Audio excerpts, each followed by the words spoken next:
Hello students, हम लोग thermodynamics पढ़ रहे थे जिसमें मैंने डेल्टा एच और डेल्टा ई के बीच का आपको रिलेशन समझा दिया था। Delta H is equal to delta E plus delta N G R T, ये रिलेशन हम लोगों ने पढ़ लिया था। एक आध दो क्वेश्चन उस पर देख लेते हैं। हमने रिलेशन पढ़ा था डेल्टा एच बराबर delta E plus P delta V, और केमिकल रिएक्शंस के लिए हम लोग कहते थे डेल्टा एच बटा डेल्टा ई प्लस वॉल्यूम और मोल्स सेम है तो delta N G R T. ये हमने दो रिलेशंस कल निकाल लिए थे।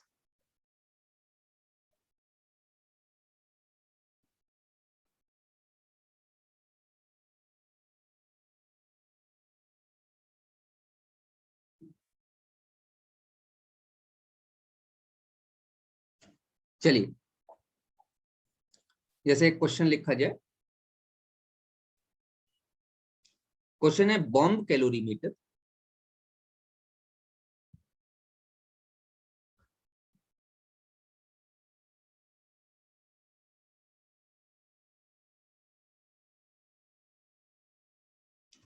बॉम्ब कैलोरीमीटर में एक बात याद रखेंगे कि आयतन नियत, तो हम नियत आयतन की बात,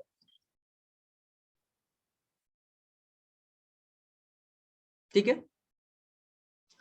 मैं बेंजीन की दहन ऊष्मा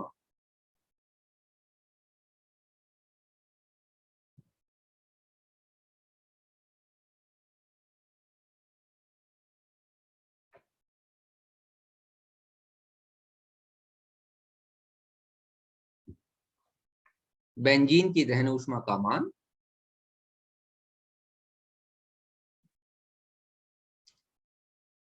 -3264 किलोजूल प्रति मोल दिया गया है।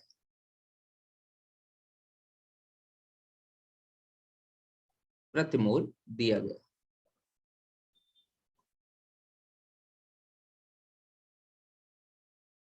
ठीक है। 27 डिग्री सेंटीग्रेड ताप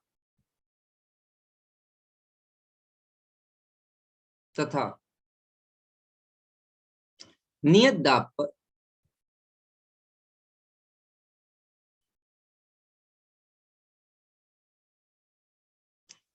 बेंजीन की दहन ऊष्मा ज्ञात की।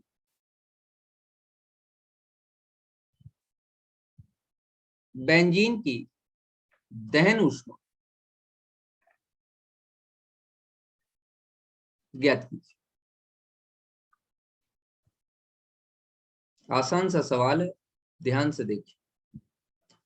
देखो, नियत आयतन पर दहन ऊष्मा दी गई और नियत दाब पर पूछी गई, तो आप इस फॉर्मूले को डेल्टा एच बराबर delta E plus delta N G R T को कुछ इस तरीके से लिख लो। डेल्टा एच को क्या काम करो, क्यू पी नियत दाब पर, डेल्टा ई को क्या लिख लो, Q V plus delta N G R T. और जो दहन ऊष्मा के बारे में बात कर रहा है तो आप बेंजीन को जला लीजिए, तो C6H6 प्लस O2 मिलके बनाएगा 6CO2 प्लस 3H2O। ध्यान दीजिए कि C6H6 बेंजीन है, लिक्विड है, ऑक्सीजन गैस है, कार्बन डाइऑक्साइड गैस है, वाटर लिक्विड है। तो इसमें डेल्टा एन जी का मान कितना आ जाए, तो आपको रिएक्शन बैलेंस करनी पड़ेगी। 6 2 या 12 और 3 15, तो यहां कर दो 15/2। मेरी बात समझ में आ रही है? क्लियर? डेल्टा एन जी क्या होता है, प्रोडक्ट माइनस रिएक्टेंट, तो 6 minus 15/2 that is equal to -3/2 के आसपास आ। क्लियर हो रही? ध्यान रख दो बेटा। आपके पास नियत दाब पर निकालनी है, मतलब क्यूपी, डेल्टा एच आपको निकालना, तो क्यूपी आपको निकालना। क्यूवी दी गई है -3264, माइनस 3264 किलो जूल में ही रख लेंगे, प्लस डेल्टा एन जी, तो प्लस डेल्टा एन जी है -3/2। आर, आर की वैल्यू कितनी होती है बेटा? 8.314। बोलो आर की वैल्यू कितनी? 8.314 किलो जूल में रखेंगे, 10⁻³ लगा लो, इनटू टेम्परेचर। टेम्परेचर कितना है बताइए, बोलो 27। 27 डिग्री। अरे 300 रखेंगे क्या आप? हाँ सर, मतलब 300 केल्विन। तो क्यूपी जब आप कैलकुलेट करोगे बेटा, इसको कैलकुलेट कर लीजिए, तो क्यूपी की वैल्यू आ जाएगी -3267.5 किलो जूल पर मोल। ये क्यूपी की वैल्यू है। तो ये आपका सॉल्यूशन, इस तरीके से आपसे क्वेश्चन पूछे जा सकते। क्लियर हो रही है? नेक्स्ट,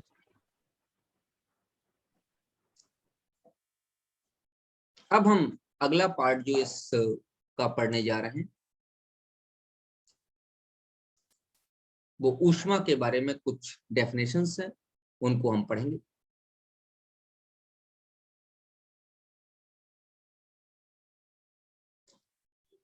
ऊष्मा धारिता,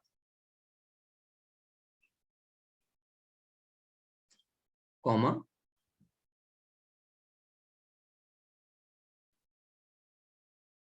विशिष्ट ऊष्मा धारिता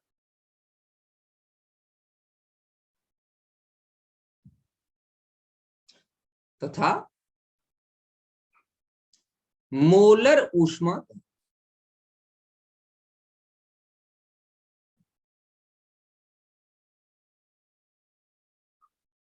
इनकी बात करते हैं। ऊष्मा धारिता को अंग्रेजी में हीट कैपेसिटी कहते हैं, विशिष्ट ऊष्मा धारिता को स्पेसिफिक हीट कैपेसिटी, और मोलर को मोलर हीट कैपेसिटी।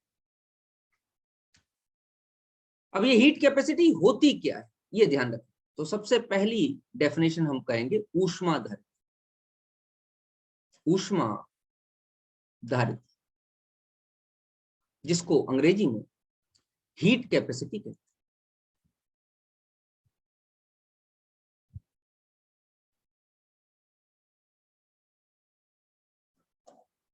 देखो बेटा, कोई भी सब्सटेंस आपके पास, उसका टेम्परेचर अगर आप 1 डिग्री सेंटीग्रेड या 1 केल्विन बढ़ाना चाहते हो, तो उसके लिए जितनी एनर्जी आप, जितनी हीट आप दोगे, उसको हीट कैपेसिटी कहेंगे। तो वही यही हिंदी में लिख लीजिए, किसी पदार्थ का ताप, पदार्थ का ताप 1 डिग्री सेंटीग्रेड या 1 केल्विन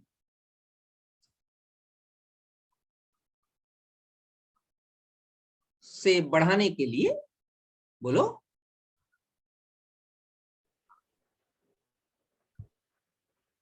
आवश्यक ऊष्मा की मात्रा, आवश्यक ऊष्मा की मात्रा, ऊष्मा की मात्रा ऊष्मा धारिता कहलाती है। ऊष्मा धारिता कहलाती है। जरा ध्यान से देखिए, तो हम फॉर्मूला क्या बना सकते हैं?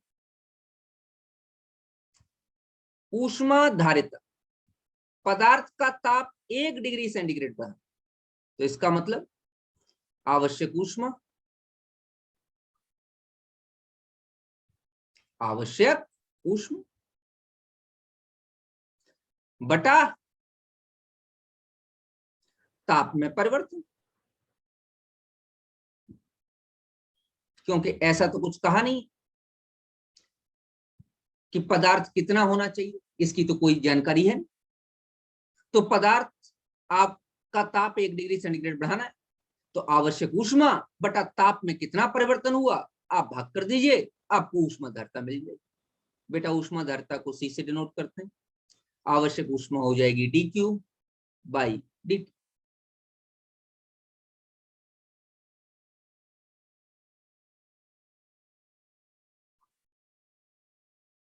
अच्छा, यूनिट बताइए। क्यू की यूनिट कितनी होती है? जूल। Temperature, joule sir. देखो बेटा कैपिटल टी टेम्परेचर को लिखेंगे, ठीक है ना। टेम्परेचर की यूनिट हाँ क्या सर, कितनी होती है? केल्विन, केल्विन ले लेंगे सर। प्रति केल्विन। और बताइए, हम्म, जूल जूल प्रति पर डिग्री, डिग्री सेंटीग्रेड। समझ में आता कि और क्या हो सकती है? कैलोरी कैलोरी, प्रति केल्विन केल्विन। इनवर्स। और क्या हो सकती है? कैलोरी प्रति कैलोरी प्रति डिग्री। Degree centigrade. ध्यान रखिए, ये कैलोरी की यूनिट काफी इंपॉर्टेंट है, यहाँ पर बताऊंगा आगे जाके। कैलोरी की यूनिट से हम लोग जो है कैलोरीफिक मान निकालते हैं, जो है फ्यूल्स का। ध्यान दीजिए। तो पहली बात मैंने बताई, ऊष्मा धारिता, किसी भी पदार्थ का ताप 1 केल्विन या 1 डिग्री सेंटीग्रेड, दोनों बातें एक ही, बढ़ाने के लिए आवश्यक ऊष्मा की मात्रा को ऊष्मा धारिता कहा जाता। अब क्या है? अगली हेडिंग है विशिष्ट ऊष्मा धारिता।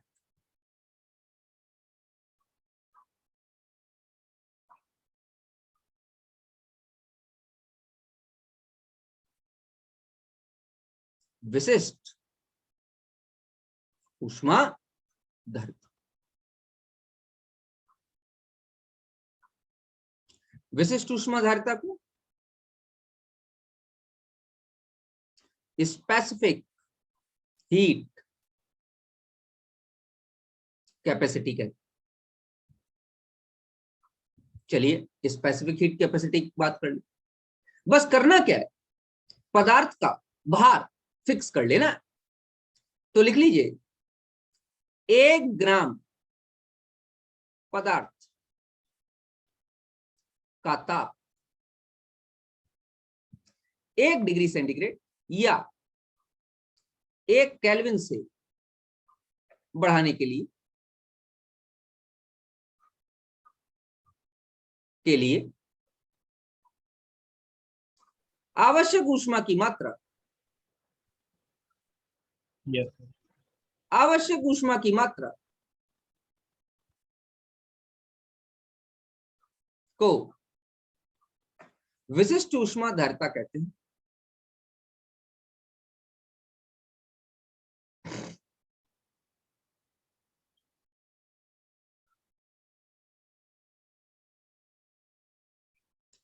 विशिष्ट ऊष्मा धारिता कहा जाता है।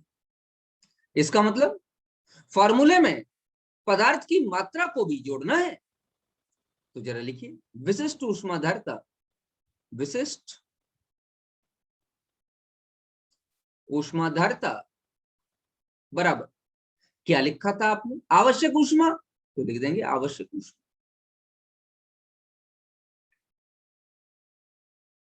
और क्या लिखा था आपने? बटा ताप में परिवर्तन, मान, ताप में परिवर्तन सर।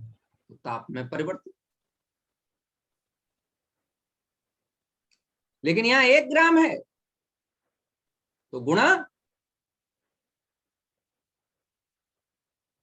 पदार्थ की मात्रा। मात्रा।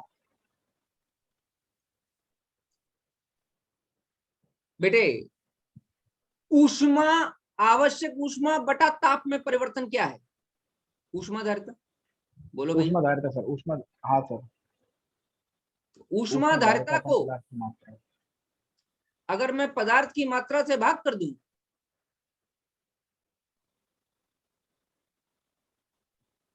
पदार्थ की मात्रा से भाग कर दूं, तो क्या मुझे विशिष्ट ऊष्मा धारिता मिल जाएगी? बिल्कुल मिल जाएगी। अच्छा यस यस सर। इसकी यूनिट बताओ। आवश्यक ऊष्मा, ऊष्मा की यूनिट ऊष्मा कितनी धारिता होती है? जूल जूल प्रति सर। केल्विन प्रति ग्राम। बोलो भैया। Yes sir. या कैलोरी प्रति केल्विन प्रति ग्राम। यहां पर जूल प्रति डिग्री सेंटीग्रेड प्रति ग्राम भी हो सकता है, कैलोरी प्रति डिग्री सेंटीग्रेड प्रति ग्राम भी हो सकता है, क्योंकि 1 केल्विन या 1 डिग्री सेंटीग्रेड बढ़ाने के लिए जितनी ऊष्मा की आवश्यकता पड़ेगी उसे ऊष्मा धारिता कहते हैं। विशिष्ट में 1 ग्राम पदार्थ का ताप 1 डिग्री सेंटीग्रेड बढ़ाने के लिए जितनी ऊष्मा की आवश्यकता पड़ेगी उसे विशिष्ट ऊष्मा धारिता कहते हैं। तो अपने आप बताइए मोलर ऊष्मा धारिता क्या होगी? 1 मोल पदार्थ का ताप। अरे बोलो बेटा। Yes sir. तो अगर हाँ मैं सर। कहूं कि मोलर ऊष्मा धारिता क्या होगी,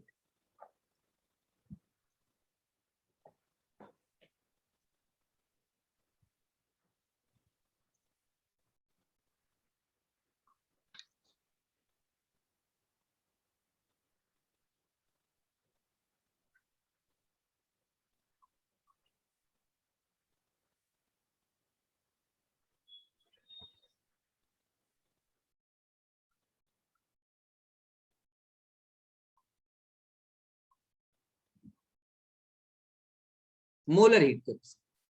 बोलिए, एक मोल पदार्थ एक मोल पदार्थ की मात्रा। पदार्थ का ताप 1 डिग्री सेंटीग्रेड या 1 केल्विन बढ़ाने के लिए आवश्यक ऊष्मा की मात्रा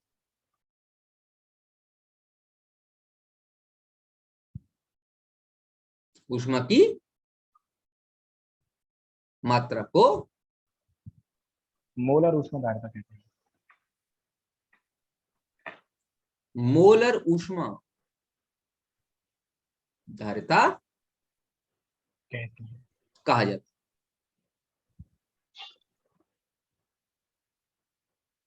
चलिए फॉर्मूला बनाते हैं।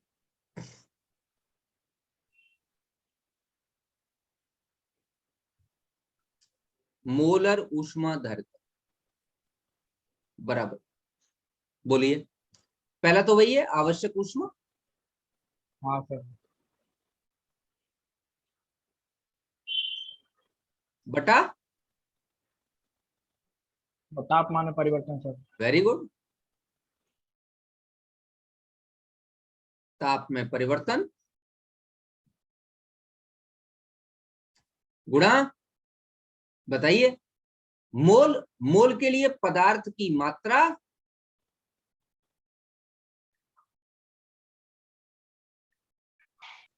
को भाग कर दो तो ऊपर चला जाएगा, किससे? पदार्थ का अणुभार। ऐसे ही तो मोल निकालते हैं, हाँ सर।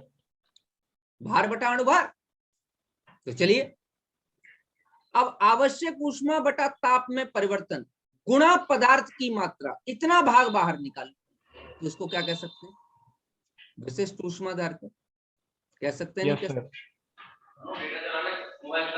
Yes sir.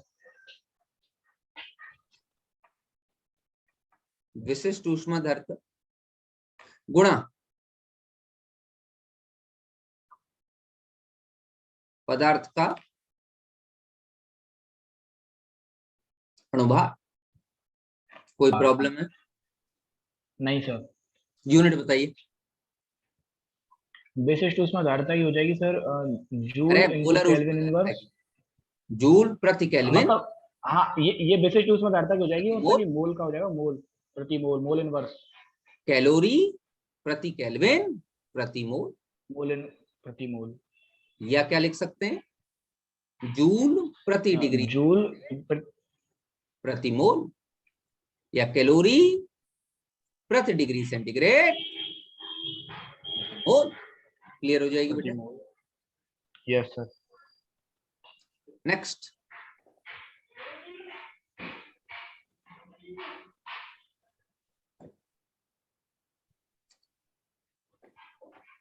यहां एक पॉइंट लिखिए, ऊष्मा धारिता को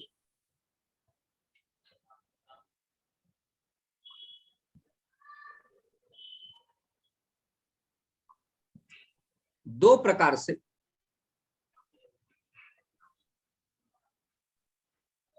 परिभाषित किया जा सकता है।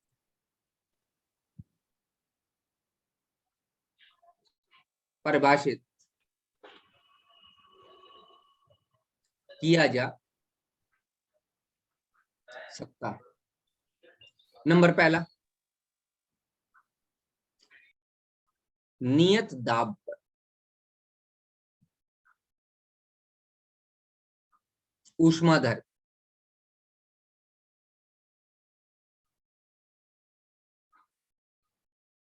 सीपी। दूसरा,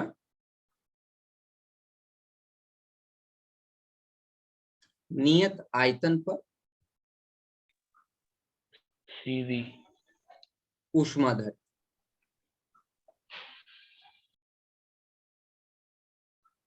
that is equal to CV.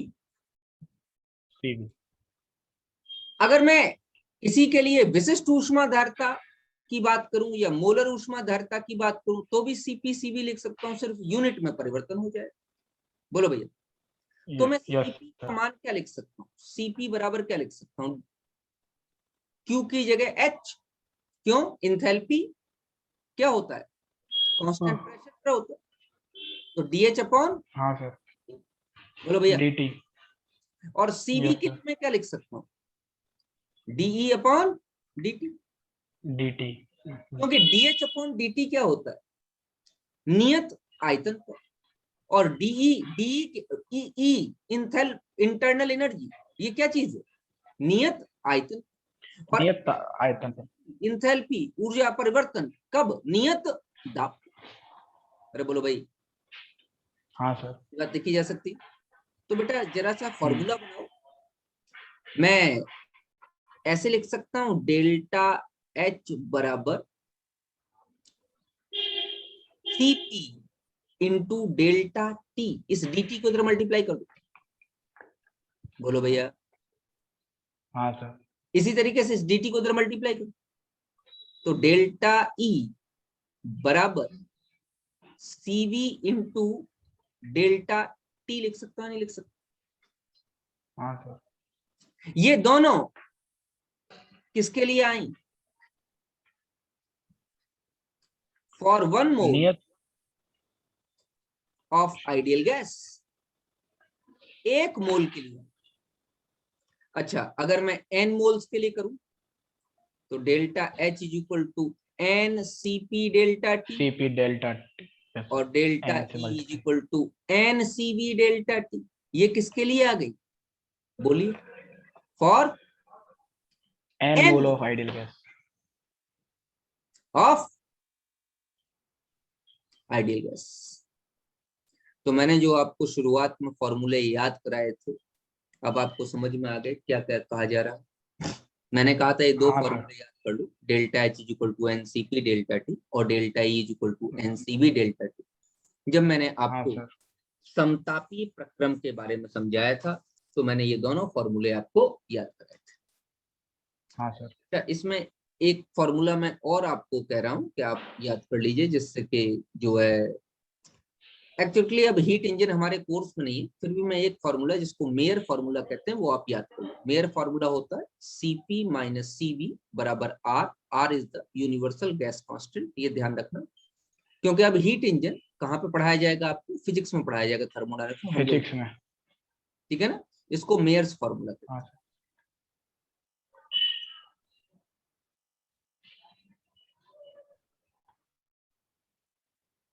अच्छा, इसी के साथ एक चीज और ध्यान रखो, वो भी आया था हमारे में, कि गामा बराबर सीपी बाई एडियाबेटिक cv।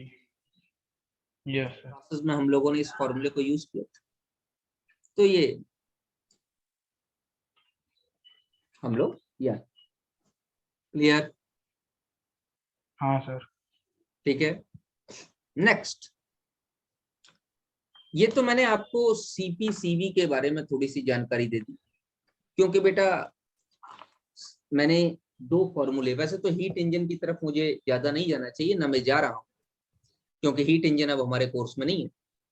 अब हम लोग ये फर्स्ट लॉ से निकल के सेकंड लॉ की तरफ जाने की कोशिश करें।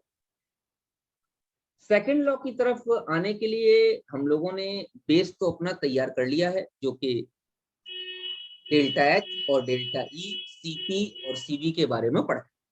ये बेस तो हमारा तैयार है। यहाँ पे हमको दो तीन चीजें समझनी है।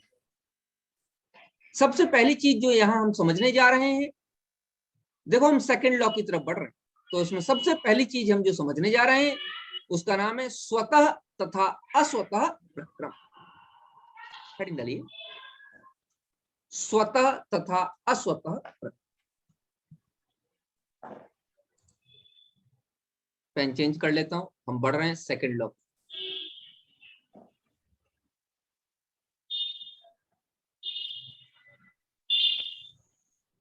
स्वतः तथा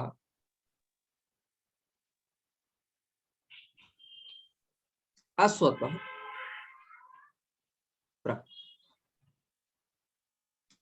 स्पॉन्टेनियस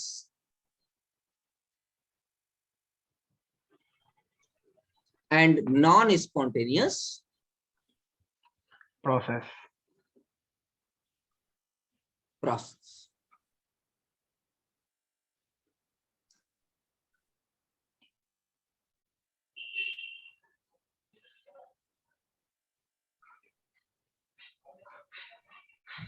स्वतः प्रक्रम उनको कहते हैं जो या तो स्वयं हो जाए या थोड़ी बहुत ऊर्जा लेने के बाद हो जाए। तो मैं यहां लिख सकता हूं, ध्यान से देखिए कि वे प्रक्रम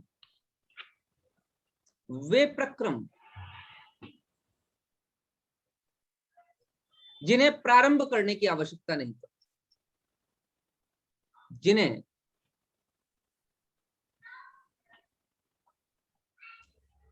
प्रारंभ करने की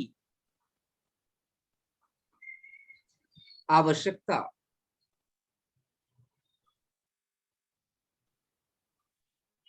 नहीं होती,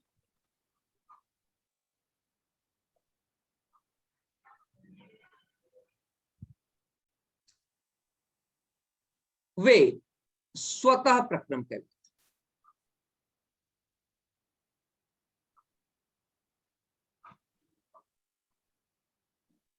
एक काम करो, यहीं पर मैं थोड़ी सी डेफिनेशन बढ़ा देता हूं, क्योंकि फिर दो अलग अलग मुझे लिखानी पड़े।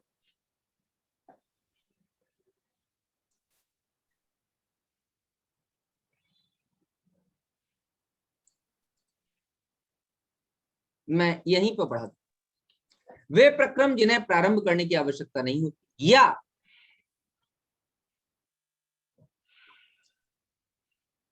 सिर्फ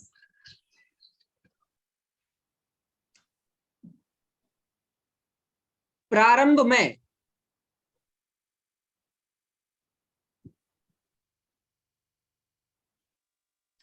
थोड़ी सी ऊर्जा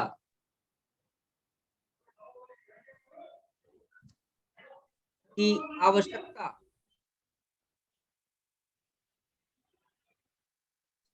होती हो, उन्हें स्वतः प्रक्रम कहा जाता है।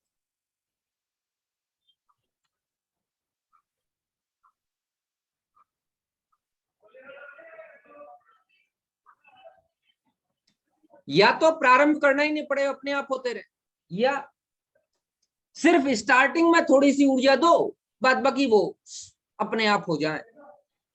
ऐसे प्रक्रमों को स्वतः प्रक्रम कहा जाता है। उदाहरण देखो, एग्जाम्पल,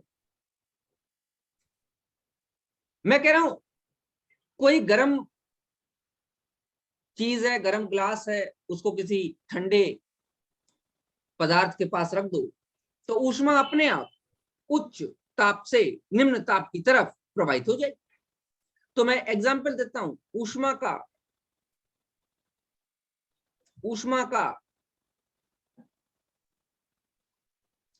उच्च ताप से निम्न ताप की तरफ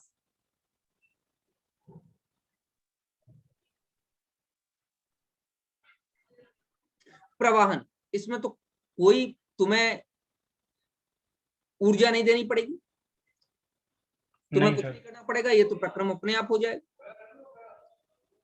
मैं कहता हूं कमरे के ताप पर बर्फ का पिघलना अपने आप पिघल जाती है ना। हाँ सर। आपको तो पिघलना,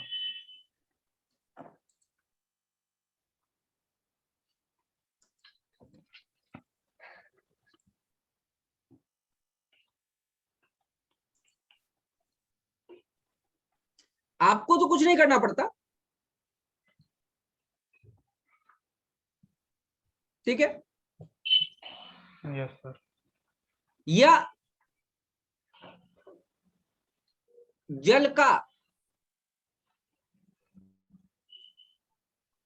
मैं कह सकता हूं ऊंचाई से नीचे, या ऐसे करो झरनों से भूमि या धरातल की तरफ बहना। झरना तो मैंने इसलिए दिया जिससे आपको आसानी समझ में आ जाए। आप किसी भी ऊंचाई पे हो, वहां से पानी गिरा दो, पानी अपने आप नीचे आ जाएगा। ये सारे हाँ सर। प्रक्रम ऐसे हैं जहां पर आपको ऊर्जा की आवश्यकता नहीं।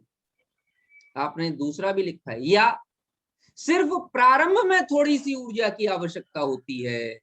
चलिए भैया, सिर्फ प्रारंभ में थोड़ी सी ऊर्जा की आवश्यकता हो, उसका कोई एग्जाम्पल है? भैया मोमबत्ती का। सर किसी चीज को जलाना है मतलब। Very good. जलना, प्रारंभ में ही तो आपने हाँ जलाया, सर। फिर आपने क्या किया? वो तो अपने आप जल गई। हाँ। मैं किसी भी चीज का दहन कर दूं, मैं लिख देता हूं जो आपने कहा, मैं कह रहा हूं CH4 का दहन, किसी भी चीज को हाँ जला सर। रहे। तो प्रारंभ में आपको हाँ। ऊर्जा की आवश्यकता पड़ रही है, बाद में तो ऊर्जा की आवश्यकता नहीं पड़। बोलो भैया। हाँ सर। ध्यान हाँ। रखना, इसकी डेफिनेशन में मैंने यही लिखा है, प्रारंभ में थोड़ी सी ऊर्जा की आवश्यकता पड़, लगातार ऊर्जा की आवश्यकता नहीं। चलो भैया, पंखे तो का इसका चलना, मतलब पंखे का चलना कैसे होता है सर? क्या पंखे कह का रहे हैं? चलना। अरे पंखे का चलना अस्वतः प्रक्रम है, स्वतः नहीं है। पंखे के चलने के लिए लगातार लाइट आनी चाहिए। पंखे बिना लाइट के हाँ पंखा सर। चला सकता है? पंखे का स्विच ऑन करके ऑफ कर दे, हाँ, क्या पंखा चलेगा? नहीं सर। प्रारंभ में थोड़ी सी ऊर्जा दे दो, चलता रहेगा क्या? नहीं। हाँ सर। नहीं। हाँ। अस्वतः, अस्वतः प्रक्रम।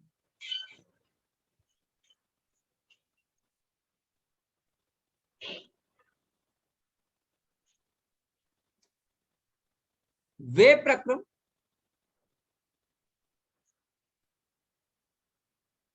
जो ना तो स्वयं होते हैं, ना ही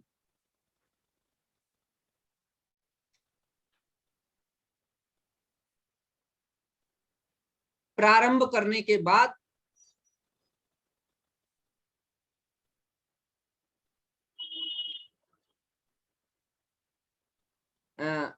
ऐसे लिख लो, प्रारंभ करने के बाद किसी निश्चित दिशा में संपन्न हो, ऐसे लिख सकते। किसी निश्चित दिशा में, मैं समझा रहा हूं, निश्चित दिशा में संपन्न हो।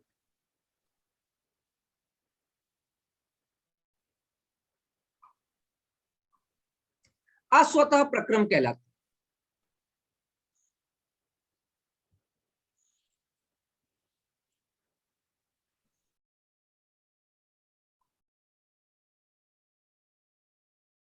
कहलाता।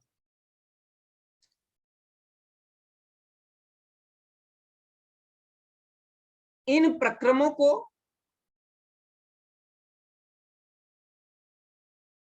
होने के लिए, होने के लिए लगातार ऊर्जा की आवश्यकता होती। लगातार ऊर्जा की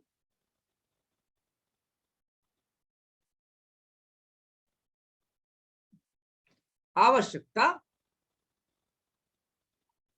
होती। वे प्रक्रम जिनको होने के लिए लगातार ऊर्जा लगती, उन प्रक्रमों को क्या कहते हैं? अस्वतः हाँ प्रक्रम सर। कहा। एग्जाम्पल देखो, ठीक उल्टा एग्जाम्पल लिख सकते कि जल का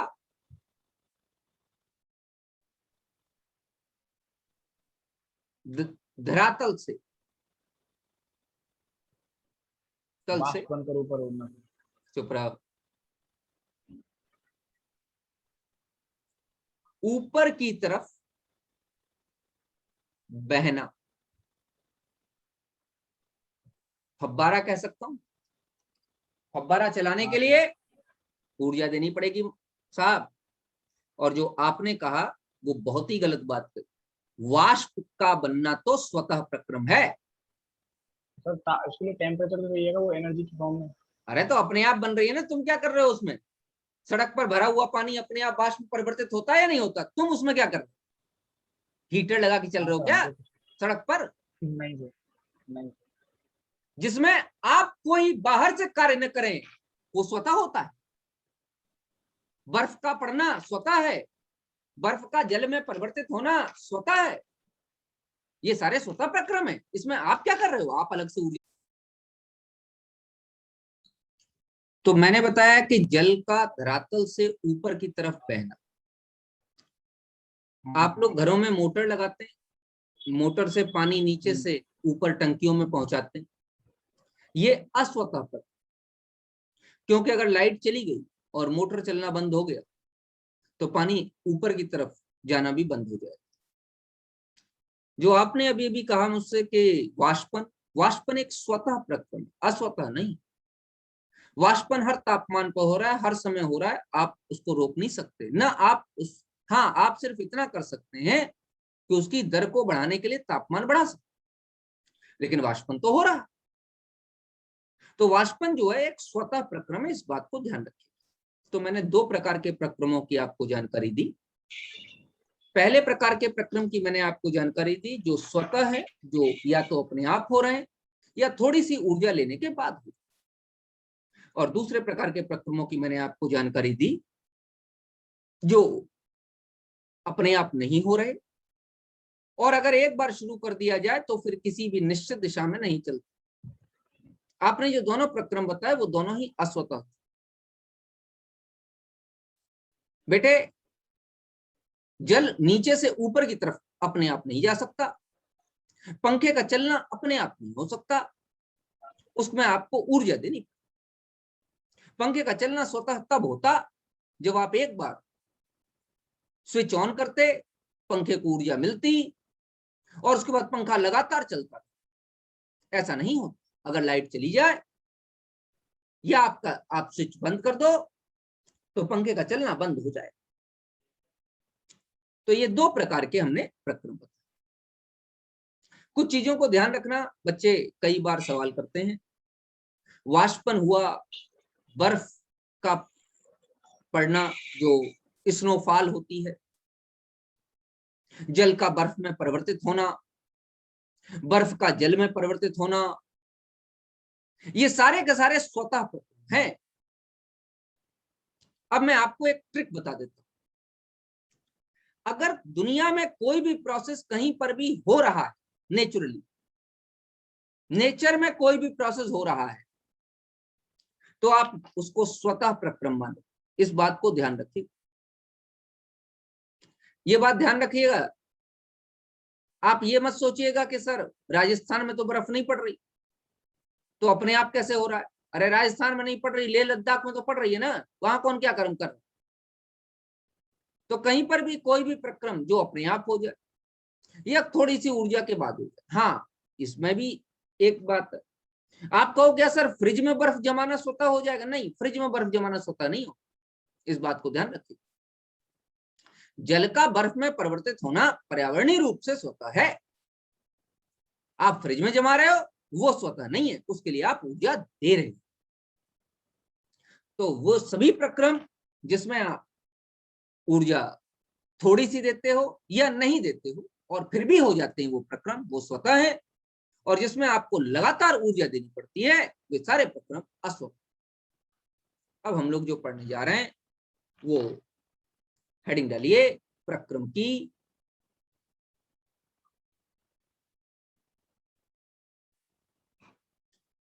की स्वतःता। हिंदी सही लिखना, स्वतःता ऐसे लिखा जाएगा, स्वतःता की कसौटी।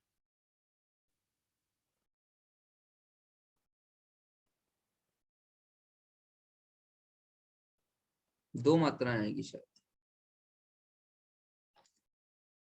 वैज्ञानिकों ने किस कसौटी पर प्रक्रम को स्वतः और अस्वतः में परिभाषित किया?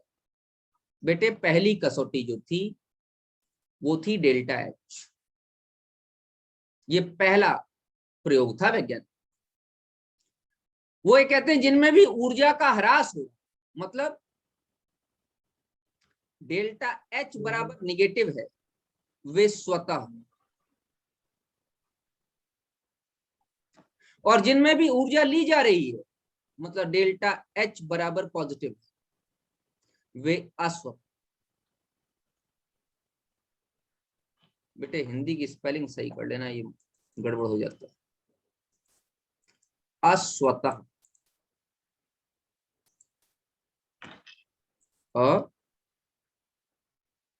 स्वतः। लेकिन बेटा ये प्रोसेस, ये फिनोमिना फेल हो गया। कैसे? वो कह रहे हैं कि डेल्टा एच बराबर निगेटिव, मतलब एक्सोथर्मिक प्रोसेस, मतलब सारे एक्सोथर्मिक प्रोसेस स्वतः है और सारे एंडोथर्मिक अस्वतः। ये बात तो गलत है। वाष्पन जो आपने अभी अभी मैंने बताया, जिसके बारे में मैंने आपको कहा कि वाष्पन एक स्वतः प्रक्रम है, वो एक एंडोथर्मिक प्रोसेस। अच्छा, ये तो मैंने एक एग्जांपल दिया। मैं ये कहना चाहता हूं बहुत सारे एंडोथर्मिक प्रोसेस ऐसे थे जो स्वतः थे, तो वैज्ञानिकों का ये थ्योरम फेल हो। दूसरी बात ये थी कि जैसे मैं कहूं कि डिफ्यूजन, विसरण, कोई बच्चा अपनी शर्ट पे परफ्यूम लगाया, पूरे कमरे में पूरे कमरे में परफ्यूम की महक फैल गई, तो क्या यहां कोई ऊर्जा का परिवर्तन हुआ? नहीं। ऊर्जा का परिवर्तन न हो फिर भी प्रक्रम स्वतः होता है। तो वैज्ञानिक कहते हैं नहीं, ये बात तो गलत है। सिर्फ डेल्टा एच के आधार पर हम प्रक्रम की स्वतःता और अस्वतःता को परिभाषित नहीं कर सकते।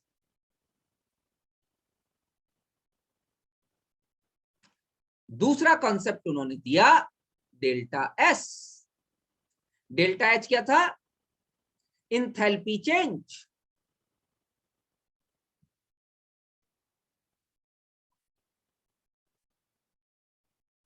दूसरा कॉन्सेप्ट उन्होंने दिया इंट्रॉपी चेंज।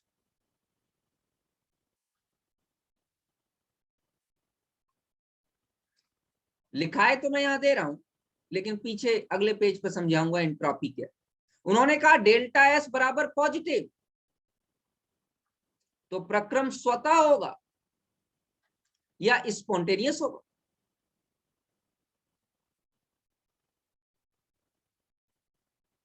और उन्होंने कहा कि अगर डेल्टा एस बराबर निगेटिव, तो प्रक्रम अस्वतः, non spontaneous.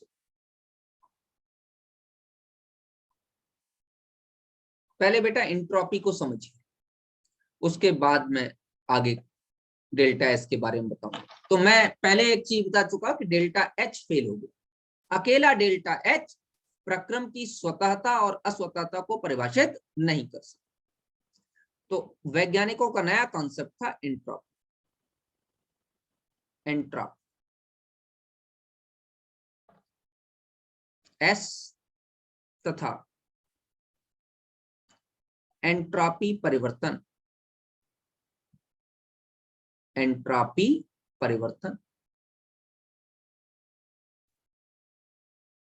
Delta S. Hindi English दोनों में ही एंट्रॉपी कहते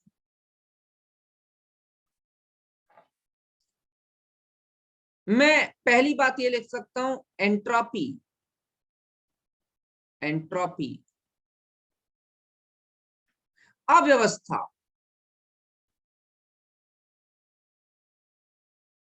की माप है।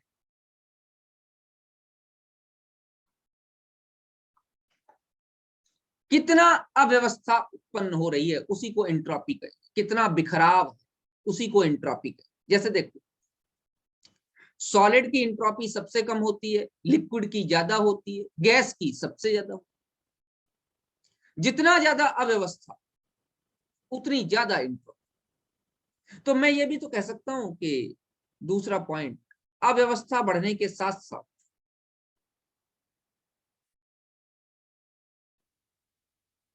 अव्यवस्था,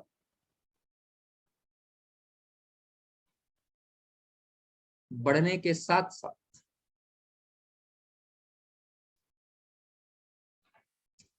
एंट्रापी बढ़ती।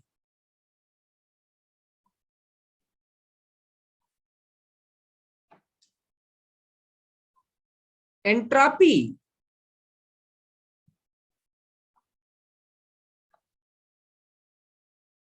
एक विस्तीर्ण गुणधर्म,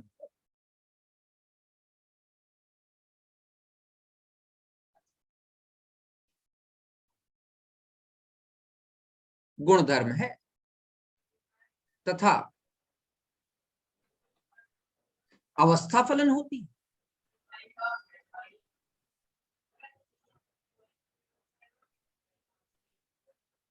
अवस्था फलन होती है, ठीक है। अच्छा, एंट्रोपी परिवर्तन, इसमें भी एक बात जैसे जो मैंने इंथैल्पी और इंटरनल एनर्जी में लिखाई थी वही इसमें भी लिखी कि एंट्रोपी का यथार्थ मान निकालना संभव नहीं है। अब अपने आप बताइए, उसमें भी मैंने यही कहा था कि इंथैल्पी का यथार्थ मान निकालना संभव नहीं, इंटरनल एनर्जी का यथार्थ मान निकालना संभव नहीं, तो क्या निकालते थे? Delta H delta E. तो इसमें भी क्या निकालेंगे? Delta S. तो डेल्टा एस बराबर क्या हो जाएगा? S final minus S initial. मैं कह सकता हूं S2 माइनस S1। बोलो भैया, पांचवा पॉइंट लिख लीजिए। किसी निकाय के लिए, मतलब किसी निकाय में निकालना चाहते हो, किसी निकाय के लिए डेल्टा एस बराबर होता है Q reversible by T. T है तापमान, और तापमान किस में आएगा? केल्विन में। केल्विन में। टी किस में आएगा? इन केल्विन। तो यूनिट क्या हो जाएगी? बोलिए। जूल जूल पर केल्विन, प्रति केल्विन, या और इसको मोल के टर्म में लो तो प्रति मोल, क्योंकि Q का वैल्यू होता है जूल पर मोल, तो K का वैल्यू हो जाएगा वो, सॉरी, और टेम्परेचर हो जाएगा केल्विन, तो वैल्यू हो जाएगा, यूनिट हो जाएगा जूल प्रति केल्विन प्रति मोल, या कैलोरी प्रति केल्विन प्रति मोल। जरा दो एक चीजें और समझिए, मैंने अभी अभी आपको वैसे तो बताई, लेकिन उसमें भी समझिए कि मतलब कोई भी अगर मैं रिएक्शन ले लूं, कोई केमिकल रिएक्शन ले लूं, और उस केमिकल रिएक्शन में डेल्टा एन जी निकालूं, वो अगर ग्रेटर देन 0 निकल रहा है तो डेल्टा एस पॉजिटिव माना जाएगा।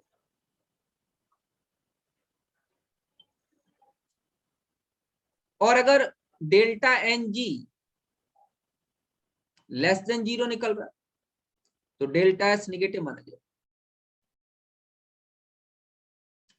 जैसे जरा ध्यान दो, मैं एक एग्जांपल देता हूं आपको। मैं कह रहा हूं PCl5 gas gives PCl3 gas plus Cl2 gas. इसके लिए अगर मैं डेल्टा एस निकालना चाहूं तो यहाँ 2 है या 1, 2 माइनस 1 आ जाएगा 1, तो डेल्टा एस ग्रेटर देन 0 मतलब पॉजिटिव हो जाएगा। डेल्टा एस क्या है? पॉजिटिव। बोलो बेटा। हाँ सर। अगर मैं ये कहूं N2 gas plus 3H2 gas 2NH3 sir negative आ जाएगा। 2NH3 गैस, तो डेल्टा एस बराबर लेस देन 0 आ जाएगा, मतलब निगेटिव आ जाएगा। Yes sir. अगला एक पॉइंट और लिख लो, वैसे मैंने वो अभी आपको बताया कि अगर ठोस अवस्था है, सॉलिड है, तो उसकी इंट्रोपी सबसे कम, लिक्विड है, हाँ सर। द्रव अवस्था है तो उसकी इंट्रोपी ज्यादा, गैस है तो उसकी इंट्रोपी सबसे, इस बात को ध्यान रखो।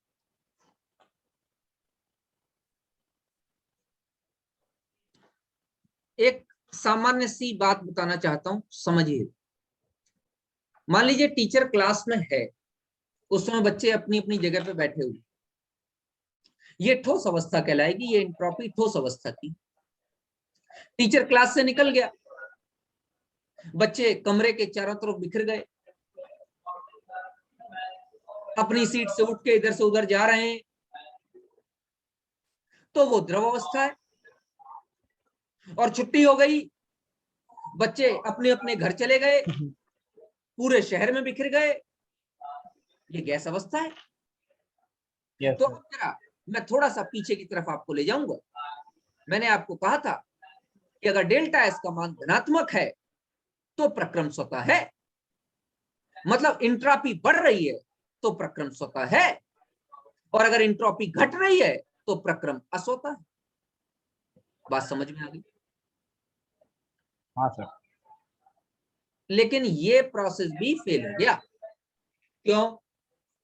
बेटा जल, बर्फ से, आप अपना माइक्रोफोन ऑफ करोगे बेटा? बर्फ से जल के बनने में इंट्रॉपी बढ़ रही है, यह प्रक्रम स्वतः है। बर्फ जल में परिवर्तित हो रही है, ग्लेशियर्स हैं लगातार जल में परिवर्तित हो रहे हैं, नदियां बह रही हैं, स्वतः प्रक्रम, और इसमें इंट्रॉपी बढ़ रही है, मानता हूं। लेकिन जरा उल्टा करके देखो, क्या जल का बर्फ में परिवर्तन अपने आप नहीं हो रहा? क्या स्वतः नहीं हो रहा? क्या हो रहा है? शिमला जाओ, मसूरी जाओ, नैनीताल जाओ, और दुनिया के विभिन्न देश जहां पे ज्यादातर बर्फ पड़ती रहती है, तो क्या प्रक्रम स्वतः नहीं हो रहा? स्वतः हो रहा है। तो क्या इंट्रॉपी बढ़ रही है, घट रही है? भैया इंट्रॉपी घट रही है। तो विभिन्न ऐसे प्रक्रम भी पाए गए जहां पर डेल्टा एस का मान ऋणात्मक था, लेकिन प्रक्रम स्वतः था। तो वैज्ञानिक इस बात को कहता है कि सिर्फ अकेले डेल्टा एस लो या अकेले डेल्टा एच लो, दोनों ही बातें अधूरी। अकेले डेल्टा एस के द्वारा भी प्रक्रम की स्वतःता और अस्वतःता को परिभाषित नहीं कर सकते, और अकेले डेल्टा एच के द्वारा भी प्रक्रम की स्वतःता और अस्वतःता को परिभाषित नहीं कर सकते। इसको मैं लिख देता हूं, नोट।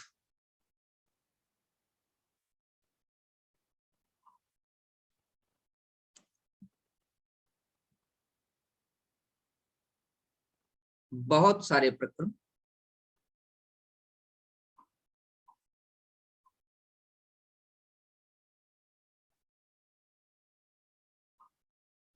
स्वतः पाए गए, परंतु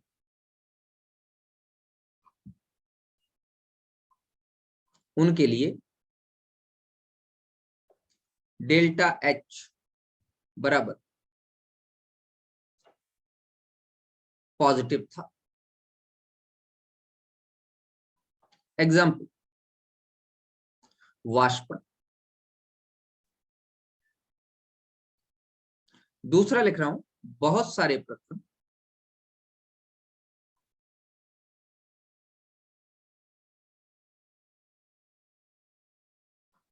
स्वतः पाए गए,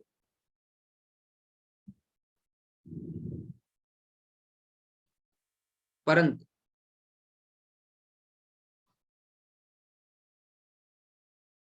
उनके लिए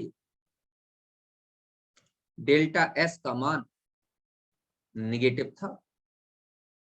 एग्जाम्पल, जल का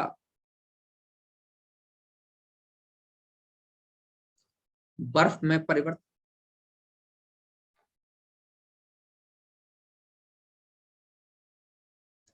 तो डेल्टा एच और डेल्टा एस दोनों अकेले किसी भी चीज को, तो अर्थात यहां लिखिए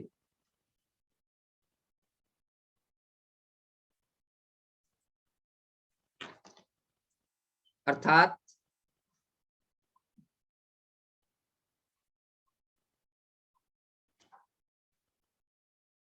अकेले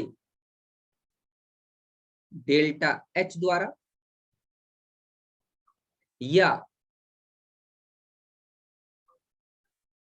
अकेले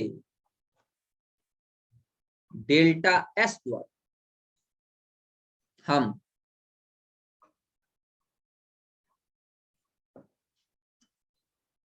प्रक्रमों की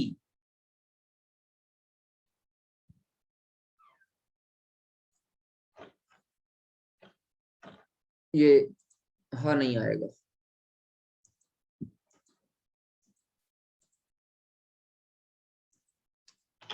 स्वतःता को ज्ञात नहीं कर सकते।